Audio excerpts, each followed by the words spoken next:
Welcome back, you two. Greetings, Lord Hien. Glad you could join us. Glad to be here.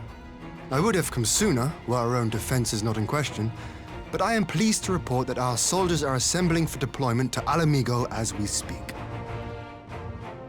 We're grateful for your support. Thanks to the efforts of our allies, it won't be long before we've established defensive positions on this front as well.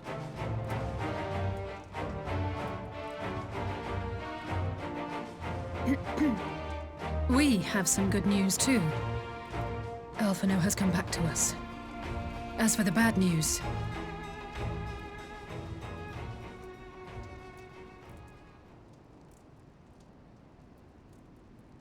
So, Alphino won't wake up, Gaius van Baelsar is alive and hunting Ascians, and the Empire is planning to poison us all with toxic gas. Does that sound about right? Ordinarily, any one of those things would have left me in shock. But the way things have been lately, it's all starting to seem pretty normal. Getting back to your report, are we sure this Black Rose is the weapon Maxima was talking about? It fits the description. And it seems we have Alphino to thank for sparing us an early demonstration of its effectiveness. I have a feeling this won't be the last time his bravery in the Empire will serve us here in Eorzea. The threat of an unknown weapon has had us all on edge. But now that we know what we're dealing with, we can take steps to defend against it. As for Gaius, I'm not sure what to think. Am I happy he's alive? Not in the slightest. Am I happy he's hunting Ascians? Aye, I'd have to say I am. Oh, speaking of Garleans you didn't expect to see, we have a tale of our own, as it happens. When we sent envoys to the Imperial Army to request talks, they returned with the message that Varys Zos Galvus would be attending. The Emperor himself. Well, Varys did sanction the Popularis peace mission. But knowing that an Ascian walks in his son's skin, I do not see how we can trust him or anyone from that nest of vipers. The Alliance would proceed with negotiations regardless, if only to give ourselves more time to prepare. We do, however, require your cooperation. Right. Yes. So, as a condition for the talks to go forward, the Empire has requested that a member of the Scions be present. There'll be a representative from each Alliance nation, of course, but I'm afraid we have to ask that you come along too.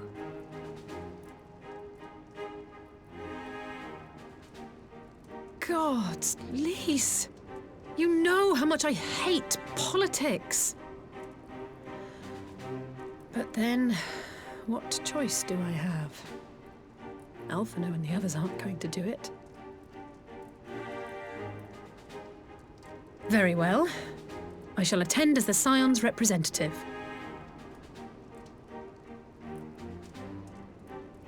In case you're wondering why I didn't ask you, the Empire also requested the presence of Eorzea's champion.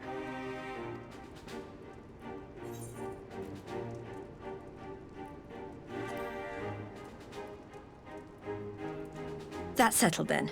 We don't know what Varys means to bring to the table, or why he wants you there, but having you close at hand will make all the difference. The meeting will take place on the border. Anticipating an early assault, we mean to position the bulk of our forces nearby. The Alliance leaders should already be on their way. Once you're ready, we can head out and join them.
esteemed representatives of the Eorzean Alliance. On behalf of the Gallian Empire, I thank you for inviting me here today. As this parley was convened at your request, I invite you to speak first. Very well, Your Radiance. I, Nanimo Ulnamo, 17th in the line of Ul, should be pleased to oblige you. As recent events in Alamigo and Doma have made plain, the subjugation and exploitation of neighboring nations is not a sustainable policy. Should this day end in war, you may very well defeat us. But you will never extinguish the people's desire for freedom.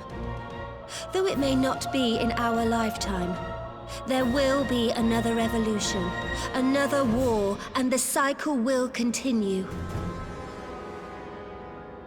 Doma has entered into a concord with the nations of Eorzea, a partnership wherein we recognize one another as equals. Garlemald could be afforded similar treatment. You need only set aside your ambitions and join us in paving a path towards peace.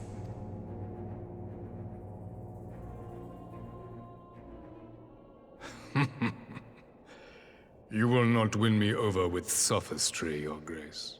As you know only too well, this alliance lacks the strength to keep the peace within its own borders. Even now, your struggles with the Beastmen continue unabated.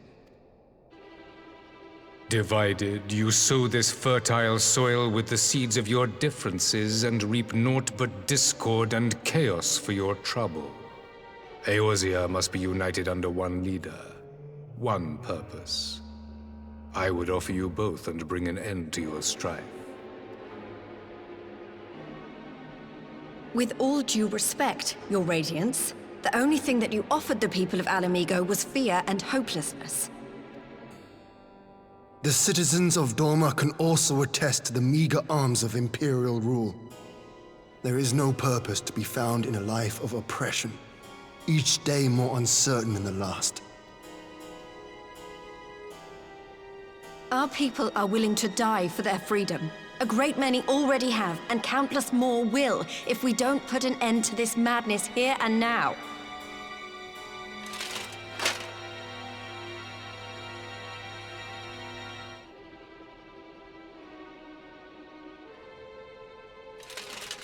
We brought order and stability to your lives. This madness and bloodshed is of your own making. You broke the peace, not Garlemald. Peace. Order. You kill our peoples, despoil our lands, take everything that is ours. And what? You expect us to lick the boot that grinds our faces into the dirt?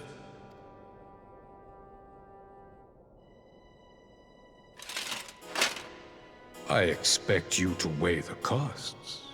To recognize that countless lives have been lost on both sides in pursuit of a greater good, and to not squander all we have achieved in a fit of petulance.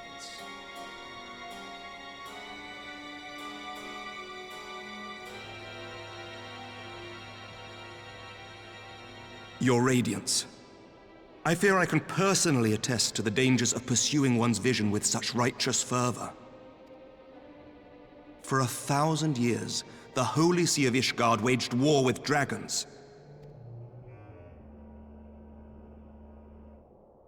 1,000 years of sacrifice, of sorrow and hate, in which we bathed in the blood of friend and foe alike. Had it gone on any longer, we may well have drowned. Yet we have chosen to raise ourselves out of this bloody spiral, and have since made peace with our former enemy. So I understand. No doubt the dragons were more receptive to your overtures in the wake of their leader's demise.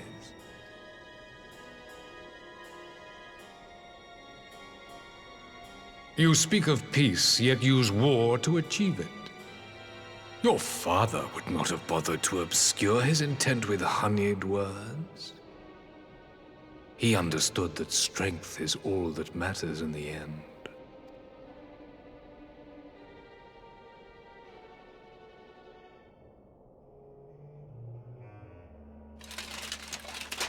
Without his clarity of vision, I can but wonder what will become of Ishgard and her people.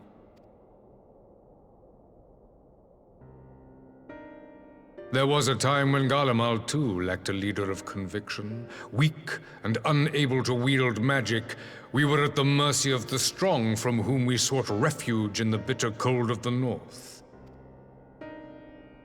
Were it not for the discovery of ceruleum and the subsequent development of magitech, we might never have gained the power to take back that which was rightfully ours.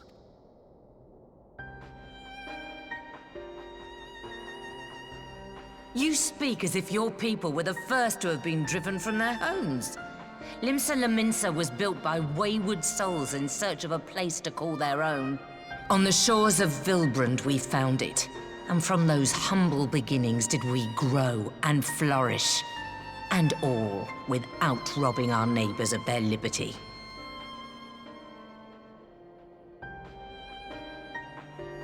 So saith the pirate. Am I to believe that you simply asked the kobolds to yield up their lands and that they were happy to oblige you? That you did not drive them out like rats in the hold of one of the many ships seized by your privateers?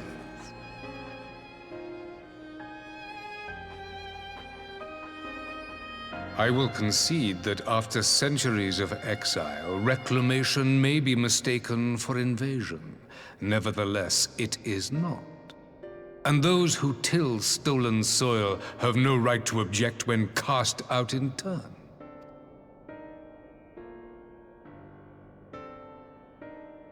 Your uncompromising nature rivals that of the Ixal. They too lament circumstances which they themselves perpetuate. Were they but to embrace peace, we would welcome them with open arms. Indeed, some few have done just that, and now receive of the 12's Wood's bounty. Would that your people might learn from their example.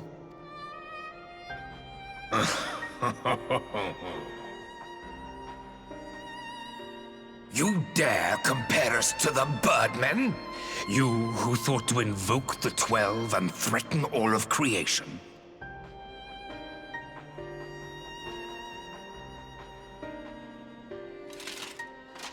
I came here in the hope of finding some speck of common ground, but I see now these discussions will accomplish nothing. Despite what you people may believe, I am not wont to choose the sword over the olive branch. 'Tis but a pity men are loath to accept one without first being shown the other.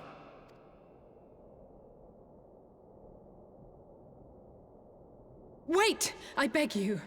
This meeting was supposed to be a chance to find a way forward together, not to bemoan the missteps which brought us here. Please, if you truly consider violence a last resort, there must be a way we can come to an agreement.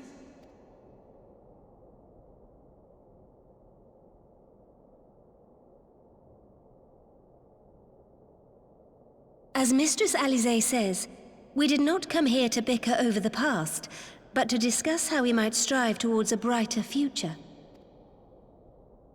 Emperor Varys, may I suggest a short recess, that all present might compose themselves prior to beginning anew?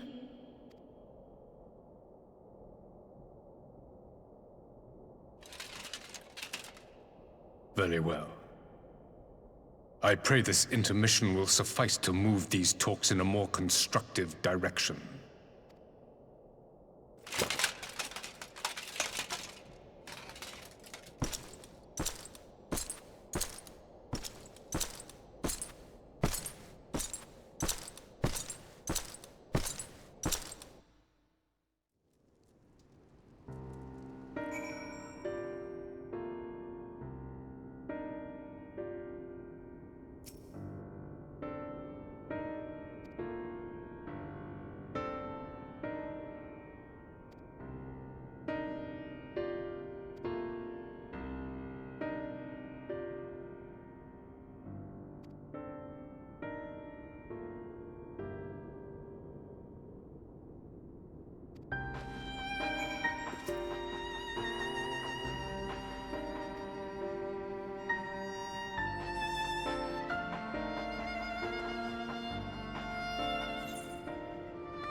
Now then, who would have the floor? Before we resume, I wish to offer you an apology. After you graciously accepted our invitation to discuss an armistice, we have done naught but rebuke you at every opportunity.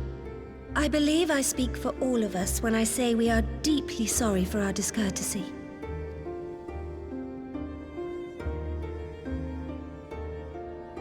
I'll admit your familiarity with our affair surprised me, and served to remind me how little I know of yours. I think all here can understand the desire to reclaim one's homeland. But why expand further? That is my question. If I may, the answer can be found in the Imperial doctrine they took great pains to impart to my people. Recognizing the threat icons posed to the world, Solus Zos Galvus decreed that they were to be eradicated. To this end, he began a campaign to unite all lands under the Garlean banner. Or so we were taught.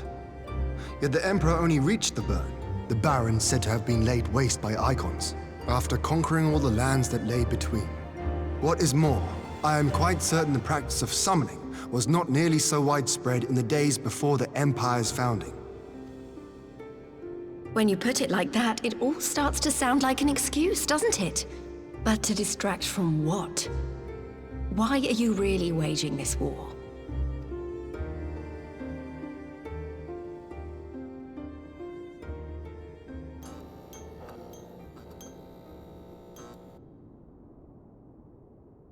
Finally, you ask the right question. I can but hope you heed mine answer and at last accept the righteousness of our cause. My goal is this: to return the world to the way it once was, the way it was always meant to be. In doing so, mankind will be made whole once more.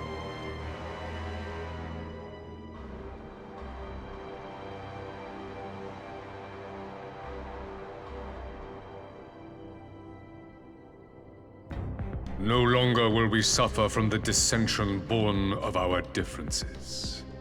There will be but one race, a perfect race, as we were when time began. What in Rhalgr's name are you talking about? I am talking about the origins of the star, of the source and its 13 reflections. At the instant of the great sundering, 'twas not only the world that was shattered, but mankind itself.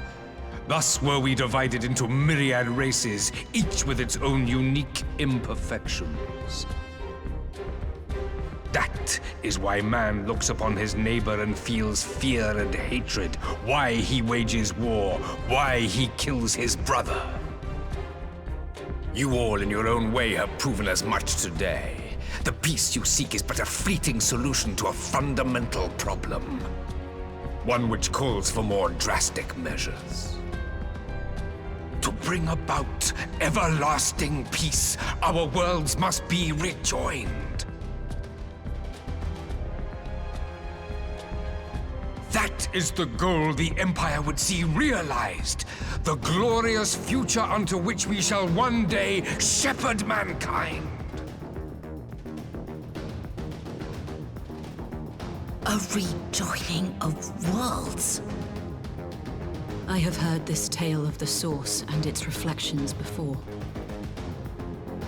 Are these not the self-same desires as the Ascians? Emperor Varys, do not trust in their words. They will lead you to your doom. My father thought to use them, but in the end he succumbed to their temptations. He embraced summoning like so many other pawns before him. Do not tell us you mean to do the same.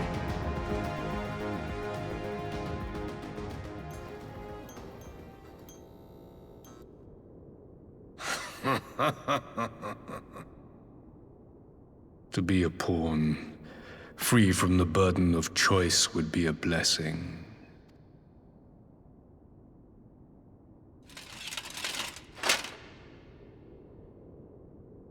But I forswore that privilege the day I learned that the Garlean Empire was built by the hand of an Ascian.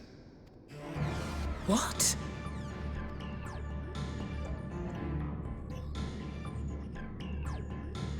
Yes. My grandsire, the former emperor, is of their number. And who better to build an empire capable of bringing about the calamitous change we desire? Would you condemn me for this alliance? For bowing to the will of these shadowy masters, when the prize is true and lasting peace?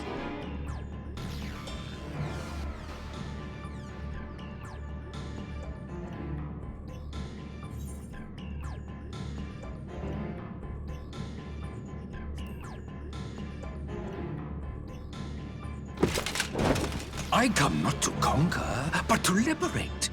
To free man from the prison of divergence. Imagine a world united. One perfect race beneath a single standard. An army before whose might these servants of darkness and light would fly as leaves in a storm, never again to meddle in man's affairs. We would be the masters of our own fate. I bid you join me, not as subjects of Garlemald, but of a new nation. And together we shall win freedom for ourselves and generations yet unborn. You want to trigger another half-dozen calamities? You can't be serious!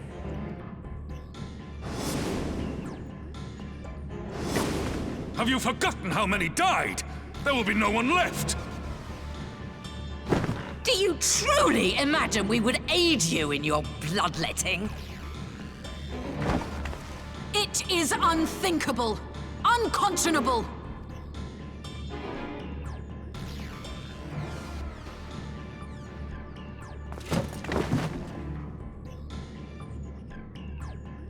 And what is the alternative? To be as cattle waiting for slaughter? I would have us work together that we might take fate into our own hands. Into your hands, perhaps. But what of the other worlds, your radiance? With every calamity, you obliterate a star and every soul that dwells on it. To the Ascians, we are all but tiny, momentary specks within an indifferent universe. We cannot hope to oppose them until we have been made whole once more.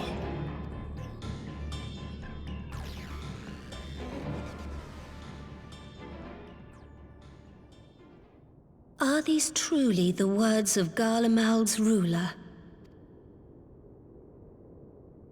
The flaws and foibles which you so abhor are what make us who we are.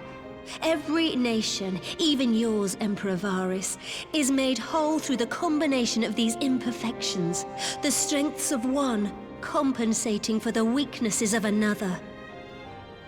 While it is true that man succumbs all too often to anger and avarice, he may yet overcome his baser instincts through the forming of bonds with others, fostering community and cooperation.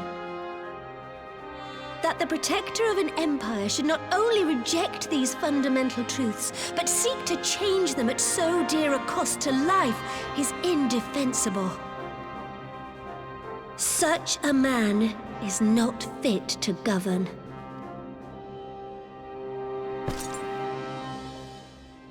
And you, warrior of light, would you refuse me as well?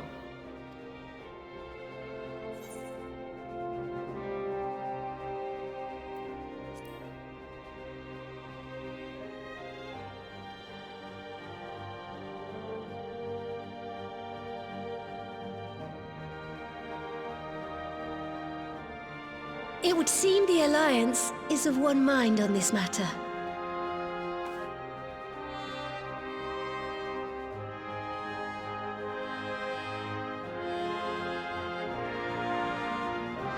You Eorzeans never cease to disappoint me.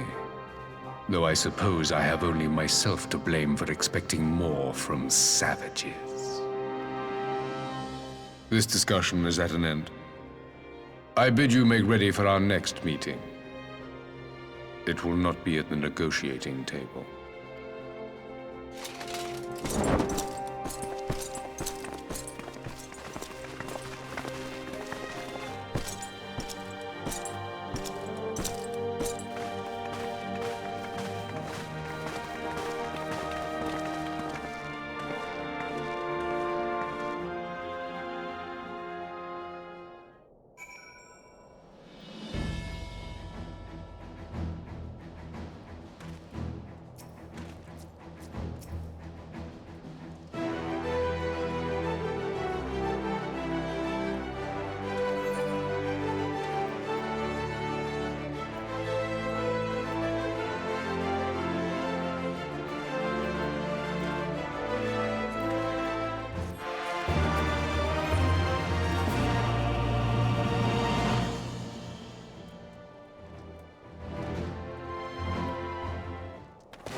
I'm not sure what I was expecting from our meeting with the Emperor, but it wasn't that. Still, at least we know now what he's really after. Aye, a future built on a mountain of bodies. I too want the Ascians dead, but not at any cost. The last of the reinforcements from Dorma arrived not long ago. I pray it will be enough. Given the Emperor's stated goal, this is a battle we can ill afford to lose.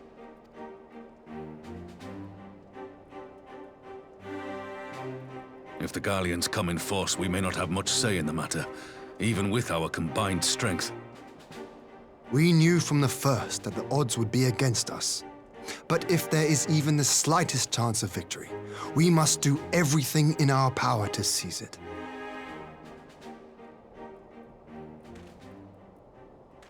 We must seize it, full stop. Here!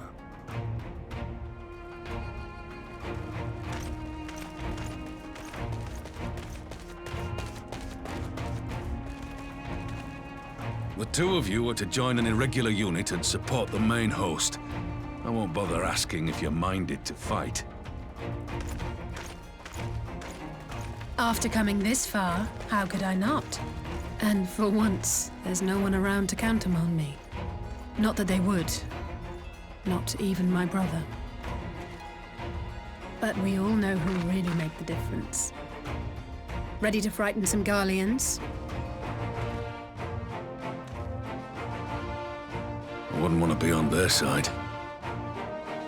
Might I ask you to accompany the Dorman contingent? They are strangers here, and your presence would do much to raise their spirits.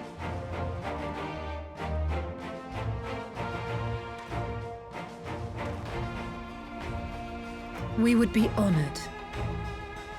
When our people stride out with you in their midst, I dare say the Eorzeans will feel an ilm taller themselves. High spirits have a way of spreading. What I wouldn't give to join you. But my duties as field commander will not allow it. I'll leave the front lines in your capable hands.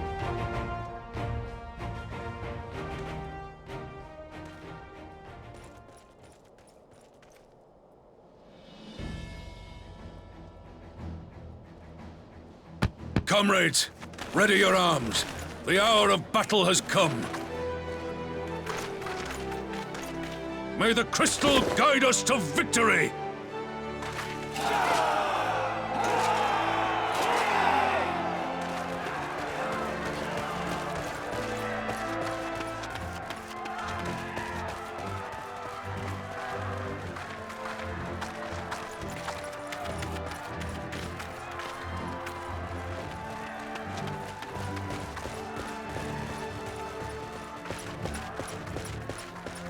Since the others couldn't be here, we'll have to fight twice as hard.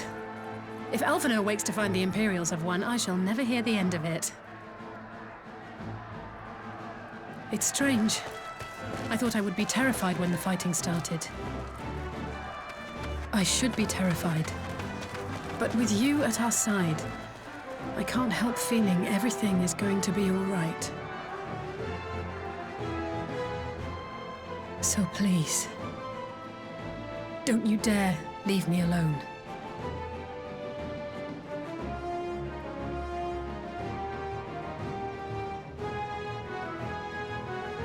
No matter what happens, we have to survive together.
Leave this to me!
You underestimate me!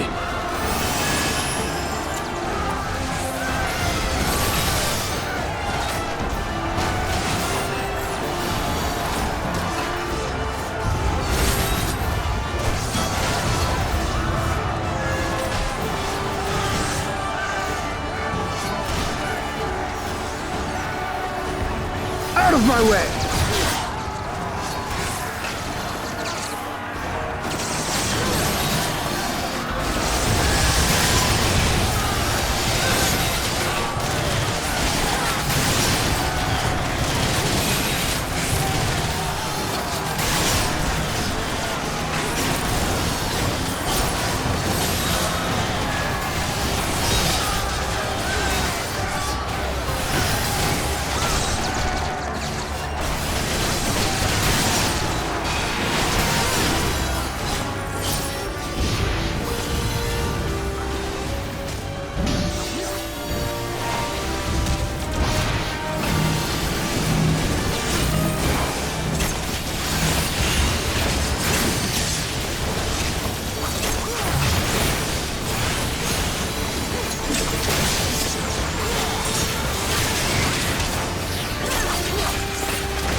To get serious!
There you are, and none the worse for wear.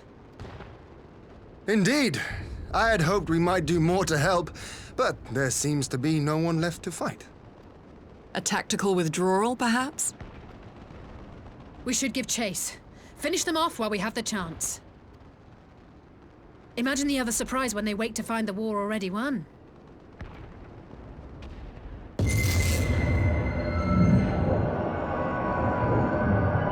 The light will expunge all life.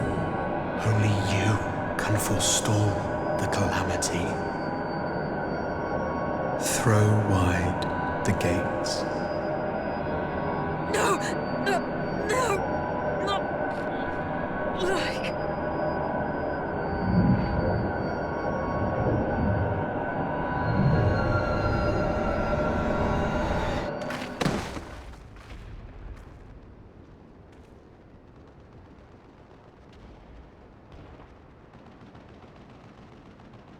Oh no. Don't tell me. Are you all right?